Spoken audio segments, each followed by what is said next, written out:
put that in because, you know, if you find a nice piece of ice, did I say that right?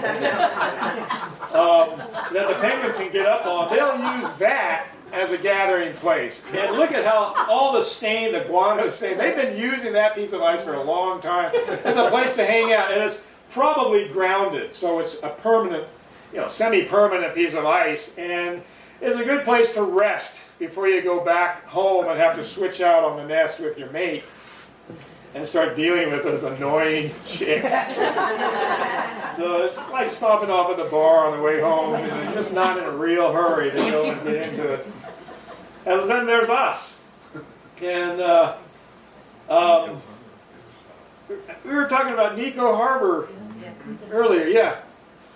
And this is Nico Harbor, and I always like this photo because it's one of the few glaciers that we can safely climb on. But we have to stay on the very edge, and I've been here many times, and I've checked it many times, and it's pretty static on the side.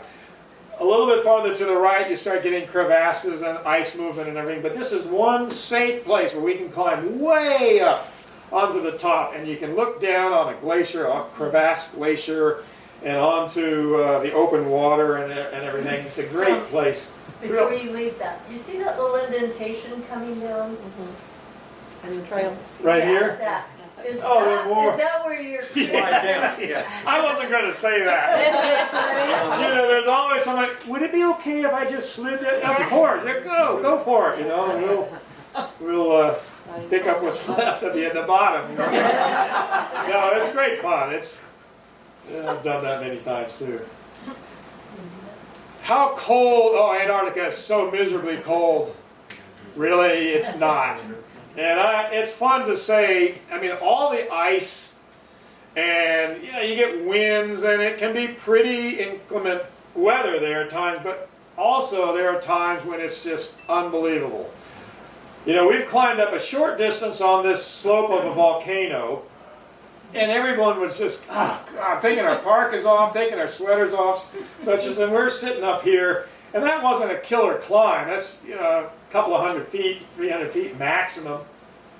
And, you know, just, oh man, I wish someone had brought a bottle of wine or something, you know, we could just hang out there and just soak up the sun's rays, and it can be wonderful weather. And so generally in the Antarctic Peninsula when we're there, unless it's a storm going on or something, the temperature is right around freezing. And I was expedition leader for over 30 years. And I'm trying to step back a little bit and go back as just a lecturer and lead hikes and drive zodiacs and just have fun again. But you know, I'd make announcements. Well, it's 36 degrees Fahrenheit, or you know, 2 degrees Celsius. Really, somebody from Chicago? Well, back home it's minus 20. You know, and in the middle of the afternoon we're up there. Oh yes, 40 degrees now. And back home it's minus, you know, 28 degrees in Minneapolis, and it's kind of embarrassing. It's colder in Florida at my house than it was, you know, be there at a day like this. And then there's the wildlife, and that's why I like to go here. The flora and fauna. I mean, to be able to get a photo like this of a wandering albatross. And these are birds that follow the ship. So when we're at sea, you get these things just following around, and you know, if it's too calm and the weather's too good, they're not interested. They're sitting on the water. But as soon as you get a little wind, a little motion, get out on the back deck, and it's a photographer's paradise. They just come right to you, and they're flying at eye level and soaring in the wind wash of the ship, and it's incredible. Look at these light-mantled sooty albatrosses, and they're flying in pairs, and they're just circling the ship and coming up behind us and following the wake. And people are out there with their cameras, standing in one place, just firing away. And they're, you know, it's insane, the photography on these ships. And because we're associated with National Geographic Society, we always have professional photographers from the magazine, from that organization. So they give lectures and they give help and you know, teach people how to take better photographs. And I tell them, I have become an expert in photography because I've been at this for so long. I take a lot of photographs. And I tell people, you know, check your white balance. And they'll say, well, what should it be? I don't know, 16, 20. I don't even know what white balance is. I hear the photographer experts say that. And they'll say, you know, check your F setting. Or do it, just put it on auto. I mean, the cameras today are so good. Yeah. You can fix it later if you have to. Just get it in focus. Get it in focus and then do it. I mean, look. Okay, this is a lucky shot. It's not mine. It's Mike Nolan, one of our staff members. Three different species of petrels. A pintado petrel, or Cape pigeon, this is called.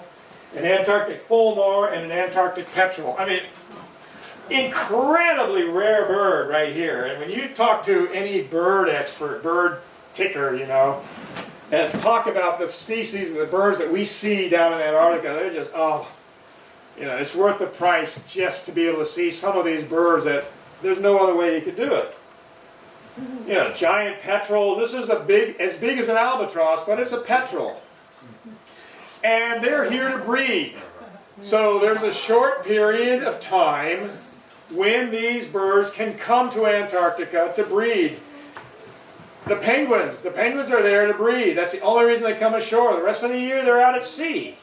Now, it might be on ice, you know, they'll rest on a piece of ice, but most of them are just at sea. They are seabirds and very much at home in the water. They come ashore only to breed. And the reason they come to Antarctica is because the waters are so rich. You know, the water is very cold. So cold water holds dissolved gases more efficiently than does warm water. You know, think of two cans of beer. Sorry. Two cans of Coke. Two cans of Coke. One of them's very warm, hot, you know, sitting in the car. And you open it, it releases the dissolved gases very efficiently. And the one that's been in the refrigerator that's cold, you open it up and it keeps the dissolved gases dissolved. You know, oxygen and carbon dioxide. And it tends to be agitated, these waters, especially along shorelines where you got upwellings, so the phosphates and nitrates, carbolic acid, all that stuff stays in suspension. And the plankton can access it, and then you've got up to 24 hours of daylight, so the photosynthesis is taking place 24 hours a day, you know, for that short time period, and so the seas are very, very rich. And that's why everybody comes down here to take advantage of it, including the whales. It's not just the birds. This is a skua. I put it in because many of you have heard of skuas.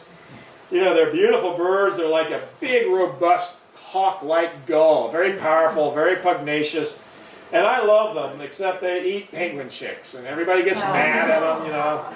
I remember I was with a group of people, we were hiking, and we saw a skua standing on the ground, and it had a chick under its wing, and the little legs were hanging out, and the head was poking out, and everybody, oh, look at the little baby skua. And its mate then flew in with a dangling dead penguin chick in its mouth, you know. Oh, you know, the bastard, you know, I mean, he killed that little penguin, and boo, skuas. It's part of the system. The system works. But whale, I'm a whale fanatic. And I'm the ultimate whale fan. I love whales, and we see a lot of whales in Antarctica.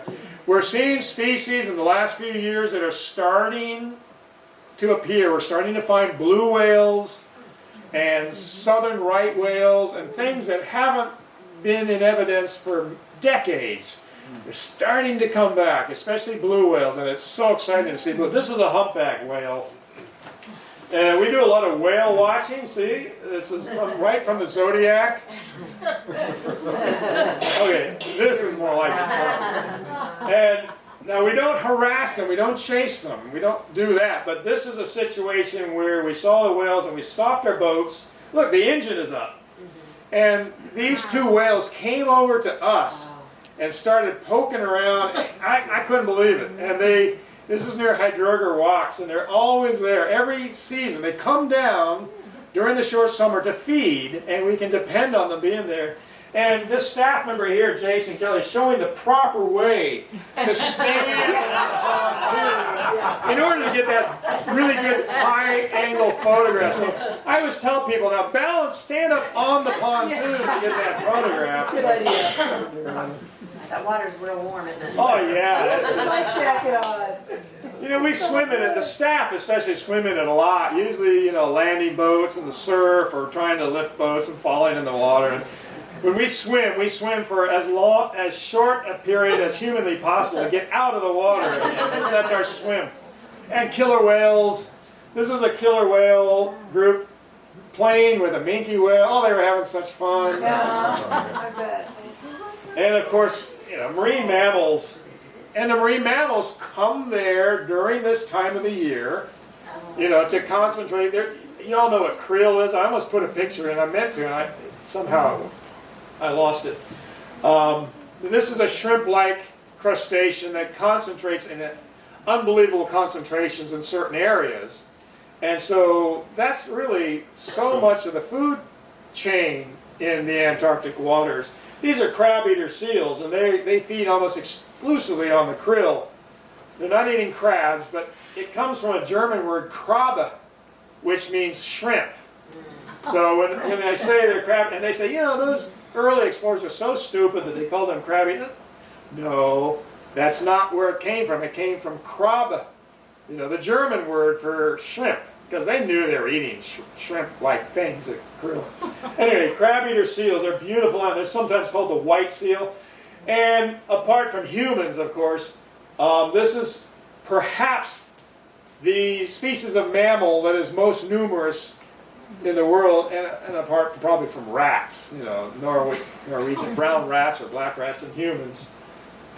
That sounds funny. Yeah, rats and humans are the most numerous. But the crab-eater seal, you know, there could be, I don't know, 40 million of them in the world. So they're very, very common in the ice. Elephant seals, you know, they get into these big wallows when they're after the breeding season. They come to molt, and they get up against each other, and they want to, you know, be pushed together. Every foul four-letter word you can think of signifies these guys. The smell and the mud and the, you know, all the other stuff that comes out of them. It just makes for a messy situation, but they're lovable. He doesn't even enjoy being in it. Yeah. Weddell seals, these little rotund sausage seals, you know. And this is the notorious, highly carnivorous, highly predatory leopard seal. So dangerous, so scary. But, you know, they're very curious. And it's as big as a grizzly bear, you know, a big female. I mean, the head is this long, bigger than a lion's head. And they feed on penguins and other seals and things, but they're so exciting to see up close. And my favorite of all the pinnipeds, the seal-like animals, is the fur seal. This is the Antarctic fur seal. The pups especially are fun to play with and everything, but this is the animal that led to the search and the discovery of Antarctica, because their pelt is so rich that it has guard hairs, which are the long, typical hairs, and then woolly underfur inside. And there could be 200 fine, woolly underfur hairs around each guard hair.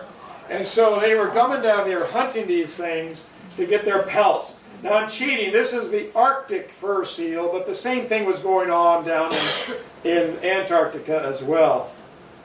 And they would skin them, and then the pelts would go to China, and the Chinese would process them into felt.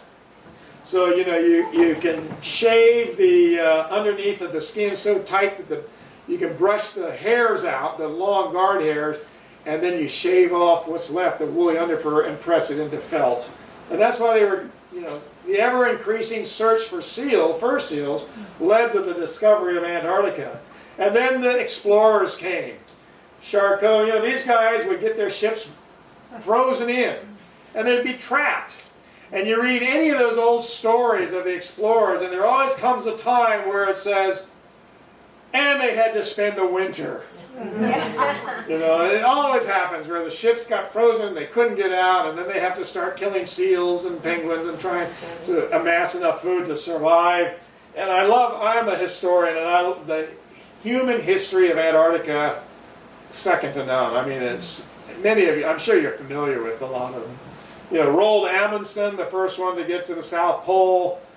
Robert Falcon Scott and his gang got there a month later, and they all died on the way back. I mean, this was tough times, you know, this was hard, amazing stuff. And when I hear, oh, somebody just, you know, sledded or skied to the South Pole, that's spectacular, but they did it with Gore-Tex and, you know, modern equipment, and that's fine. You know, think of these guys. These guys wore wool sweaters and canvas overcoats, and you know, and they suffered and died as a result of it. Mawson, but the one we all know, my hero. I mean, I'm not embarrassed to admit I'm a Shackleton junkie. Yes, thank you. This is Ernest Shackleton, the boss. The trip I'm going to do in 2 weeks, I'm leaving in 2 weeks to head down to South Georgia and the Falkland Islands and Patagonia. It's too early to go to Antarctica. It's only October, so we can't get down to Antarctica yet, the continent, but we're doing it specifically to follow in the footsteps of Ernest Shackleton. Now his expedition, the British Imperial Antarctic Expedition of 1914 to 1916. Oh, that was 100 years ago. This is the 100th anniversary. And so we're doing this special trip where a number of our guests are going to walk across the island of South Georgia, following in his footsteps. They won't open it to everybody. You have to be a qualified mountain climber, you know, technical mountain climber for us to allow you to come on this. But it'll be with satellite phones and modern equipment and tents, and you know, take 2 or 3 days to do it. And these guys did it with wood screws pushed through the bottom of their shoes and canvas shirts and a 50-foot long piece of rope, and oh my gosh. And so we're going to chronicle that. So this was supposed to be the first ever expedition where people crossed the continent of Antarctica, go from the Weddell Sea side, Vashon Bay, all the way across to the Ross Ice Shelf, you know, via the South Pole. This was the Endurance, a ship built for the ice, a strong oak timber ship. She got caught in the ice, and what happened? She was crushed. And they abandoned the ship. This started in December of 1914, just after World War I began, and trapped in the ice, and then finally crushed and abandoned in October of 1915. And then they lived on the ice. What else could they do? They set up tents. For almost half a year, they just lived on ice until the ice started breaking up. And then they got the 3 boats that they salvaged from the ship. They got into them and they made their way, took a week or a week and a half, they made their way to Elephant Island, the last most distant island in the stretch of the island archipelago of the Antarctic Peninsula. If they missed that, they were doomed. Now what? So they were trapped there, and after a couple of weeks, Shackleton took 5 of his men.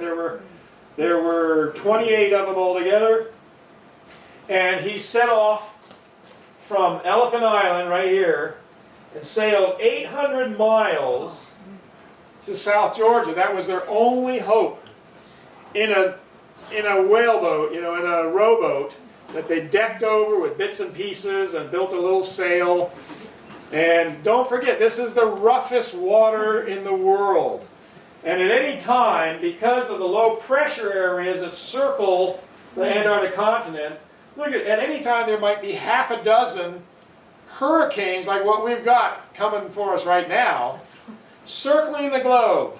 Just circling the globe. And our trick when we go to Antarctica is we skirt down in between them.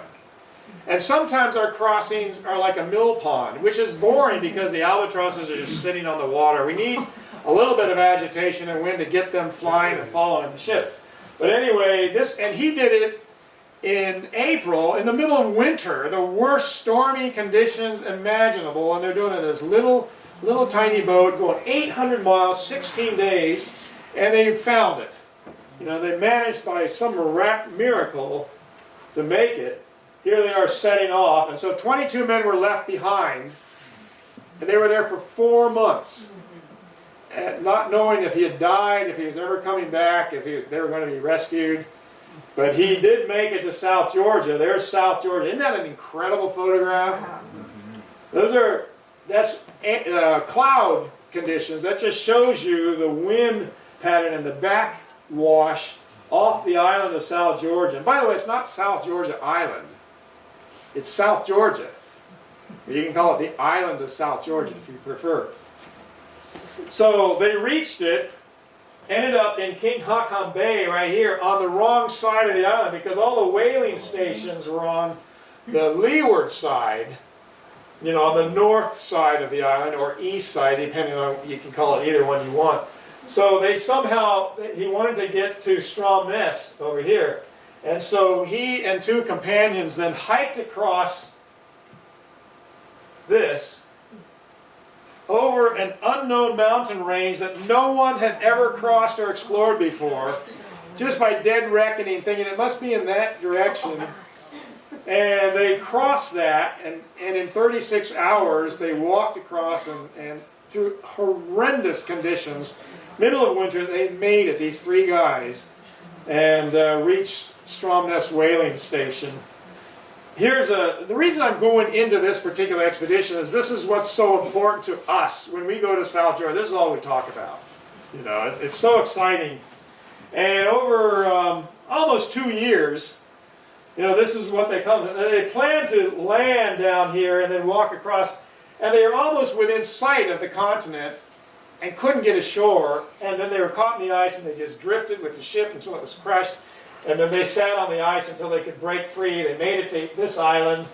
And that's where most men sat, waiting for Shackleton to come back. And it took him 4 tries with ships, different ships, to get back to them. And they didn't know if he was dead or alive or they were going to die there. Or, you know, I think most of them probably thought they were doomed. But suddenly one day, there he was. And nobody died. That whole expedition, everyone survived off his ship. You know, the Endurance. And so that's why it goes down as one of the greatest survival stories of all time. So South Georgia, why is South Georgia so special? Ask any staff member, any naturalist on with Lindblad, where's your favorite place? You know, and they're going to say South Georgia. And I would, to travel to. King penguins. Imagine going ashore on a beach, and there are 400,000 king penguins massed there welcoming you. And elephant seals, and fur seals, and other types of penguins, and all this wildlife going on. It's mind-boggling. I can't tell you how cool it is. 60% now. South Georgia is far away from the continent. It's still in the Antarctic environment. It's still super cold for much of the year, but it's much greener. Only 60% is permanent ice covered, and look at all the greenery. And it's like an oasis. All the wildlife, all the seabirds in that part of the Atlantic part of the southern Atlantic, they all go to South Georgia to breed. Look at how green it is. And there are many species of even vascular plants, higher. This is tussock grass. I remember one time we had a lady, we came ashore and this lady wanted to change out of her rubber boots into her hiking boots. And there were a bunch of boulders and everything. She went over and she sat on a boulder. And she sat on an elephant seal, didn't even know it. And it roared and she jumped up and screamed. Oh, I wish I'd had my camera.